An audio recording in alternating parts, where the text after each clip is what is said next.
¿Qué tal? Muy buenas tardes, ¿cómo están? El presidente de la República, Andrés Manuel López Obrador, ha condenado el atentado contra Donald Trump, que ocurrió el pasado sábado, como usted ya sabe, el 13 de julio, pues calificó este hecho de violencia como irracional y que no ayuda en nada, que no beneficia, por el contrario, señala, los actos violentos enrarecen el ambiente y producen miedo. López Obrador justificó que puso, sea como sea, en su publicación, en su Twitter o en su red social X, dado que en el momento que se enteró, andaba de gira con la doctora Sheinbaum, quien también se pronunció respecto a este asunto en los mismos términos que el presidente, pues durante la gira ambos se dieron cuenta de lo que estaba ocurriendo, pero apenas iniciaba el asunto, tenían unos minutos y todo era, pues, eh, temor, era confusión, era alboroto, y entonces el presidente dice, no sabíamos, nadie sabía, mucha información al respecto, y hasta que no fueron dándose detalles, pues fuimos viendo cómo se estaban dando las cosas, y ambos enviaron un mensaje al presidente o expresidente Donald Trump, ahora candidato por contender a la presidencia nuevamente en Estados Unidos. Le enviaron un mensaje y pues fue el primer presidente en el mundo que lo hizo, según se da constancia de los avisos que vienen desde el extranjero, desde los propios Estados Unidos. Y pues allí el presidente tuvo que, digamos que verse forzado por los reporteros a comentar el caso Colosio como un intento, el de Donald Trump, de magnicidio. Afortunadamente no lo asesinaron, pero el caso de Colosio sí, esa sí es la diferencia. Entonces dice el presidente, bueno, pues el caso Colosio, el saber la verdad, pues quedará ya para el gobierno de la doctora Sheinbaum. Dice el presidente que este caso es un expediente que permanece abierto y descarta que en el último tramo de su mandato pueda ser aclarado. Sin embargo, señala que será en la administración de Claudia Sheinbaum donde se aclare qué fue lo que realmente pasó, como debe aclararse también el caso Ayotzinapa y casos en donde la verdad es ocultada por oscuros intereses. Pues ya en Estados Unidos habían sufrido los magnicidios del presidente John F. Kennedy, de su hermano Robert Kennedy, que también competía por la presidencia de los Estados Unidos en su momento, y otros más que han ocurrido en el vecino del norte, cuando matan, por ejemplo,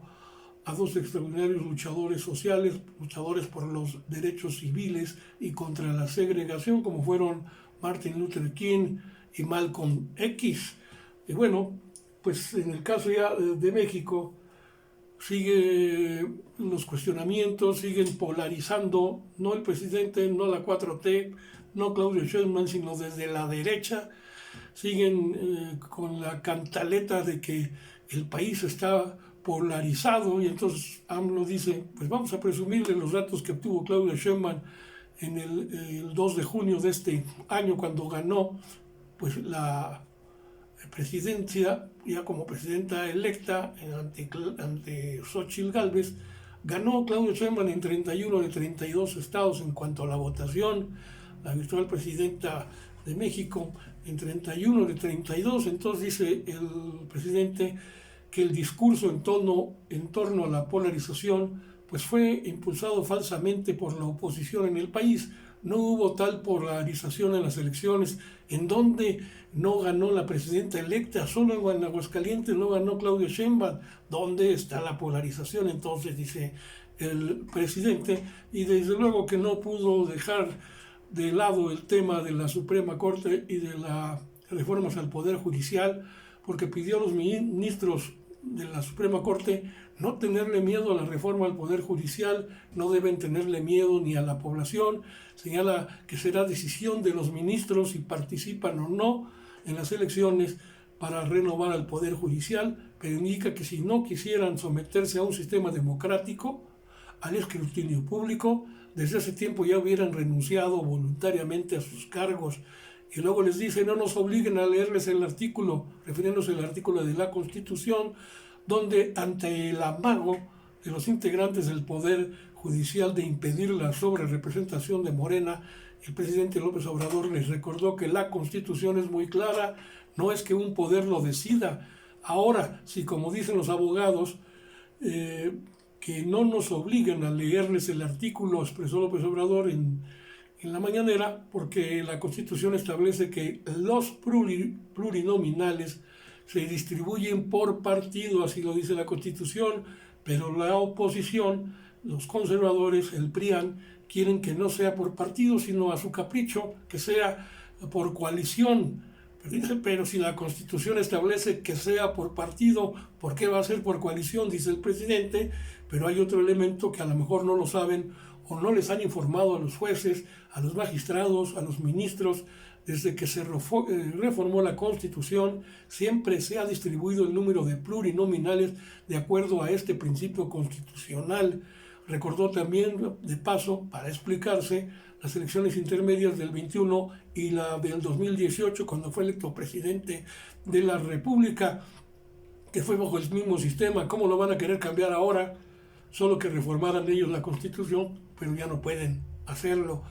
Y ellos, además fue idea de ellos el que se manifestara en la Constitución ese artículo desde hace años. Entonces el presidente López Obrador aseguró que los integrantes del Poder Judicial tienen todo el derecho de expresarse, de manifestarse, pero es que de todas formas es completamente legal que si se tiene mayoría calificada en la Cámara de Diputados y en el Senado, y se logró, y ellos no pueden impedir algo en que está de por medio el Estado de Derecho. Insisten que debe haber una sacudida al Poder Judicial porque es completamente constitucional, es vivir en realidad, de facto y de jure, en un Estado de Derecho, y si se oponen a eso, pues es ir en contra de la propia Constitución. Así es de que ahí les dejo este tema, y de paso tocó el asunto del agua en la Ciudad de México y en la zona metropolitana del Valle de México. Dice que el tema de la escasez de agua ya se está atendiendo y solucionando la crisis por la escasez, y entonces dijo que se debe trabajar para la situación futura próxima en la que se vuelva o puede volverse a padecer de sequía en toda la región y por tanto escasez de agua. Y por eso adelantó que ya Martí Batres, jefe de gobierno de la Ciudad de México, Clara Burugada, jefa de gobierno de la Ciudad de México electa, Delfina Gómez, gobernadora del Estado de México, Julio Menchaca, gobernador de Hidalgo, y la propia doctora Claudia Sheinbaum como virtual presidenta electa, llevarán a cabo una reunión para abordar esta problemática en conjunto para toda esta gigante zona del centro del país. Se está avanzando para enfrentar la escasez del agua, dice el presidente, y se está superando también, porque están ayudando las lluvias. Sin embargo, no hay que bajar los brazos, hay que trabajar hacia adelante para que esto no se repita, para que en la próxima temporada de sequía no se padezca la falta de agua. Y aquí en el Estado de México estamos viendo el trabajo que se está haciendo por parte de la gobernadora Delfina Gómez, encabezando el gobierno del Estado de México, y de la nueva Secretaría del Agua, a cargo de un gran estudioso, científico, especialista en este tema, como lo es Pedro Moctezuma Barragán. Con esto me despido, ojalá me dé un like en este espacio que es suyo, @Sociedades de Pensamiento en YouTube, en TikTok búsquenme como @Monroe_HR, ahí nos encontramos, lo mismo que como siempre también vía Facebook. Gracias, buenas noches.